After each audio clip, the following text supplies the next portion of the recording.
Hey parents, today we're going to discuss how do we teach our children how to accept being told no with dignity.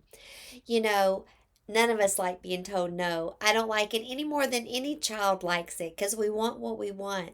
But we have to teach our children how to maintain their honor even when they're disappointed. And the way we do that is we actually tell our children exactly how we want them to respond. For instance, when you're in the store and your child says, "Mom, Dad, can I have a piece of candy?" And you say, "Oh, no, honey, not right now." What do you want your kids to do? Do you want them to pout, cry, scream, go ask the other parent, roll their eyes, slam a door, or do you want them to maintain their honor?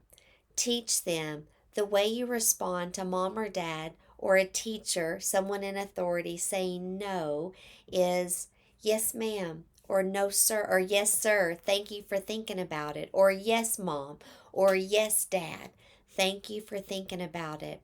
Parents, when you teach your children how to maintain their honor, even when they're disappointed, you will be building your children up and you will be giving them the self confidence and the self worth that they so desire.